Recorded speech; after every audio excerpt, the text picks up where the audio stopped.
আওয়ামী লীগ সরকারের আমলে ৫৬০টি মডেল মসজিদ নির্মাণে অনেক অনিয়ম হয়েছে বলে জানিয়েছেন প্রধান উপদেষ্টার প্রেস সচিব শফিকুল আলম।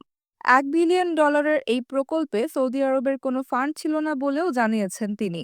প্রেস সচিব জানান, প্রতিটি মসজিদ নির্মাণে ১৭ থেকে ১৮ কোটি টাকা খরচ করা হয়েছে।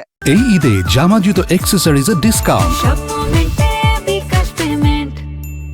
দুর্নীতি না হলে একটি মসজিদ অর্ধেক টাকায় করা যেত।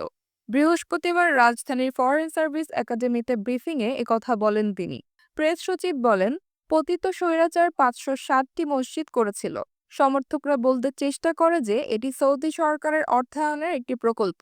সৌদি আরব এখানে একটা টাকাও দেয়নি। জনগণের ট্যাক্সের টাকায় এটি $১ বিলিয়ন একটি প্রকল্প। শফিকুল আলম বলেন, এই মসজিদের অনেক অনিয়মের কথা উঠে এসেছে। এখানে এত দুর্নীতি হয়েছে, অনেকেই বলছেন যে সেটা না হলে অর্ধেক খরচে করা যেত। সেই বিষয়ে আজকে উপদেষ্টা পরিষদে আলাপ হয়েছে। এটি তদন্ত করার জন্য একটি কমিটি করে দিয়েছে। এই কমিটি মসজিদ নির্মাণে কী পরিমাণ দুর্নীতি হয়েছে, অন্যায় অনাচার হয়েছে সেগুলো তারা তদন্ত করে দেখবেন।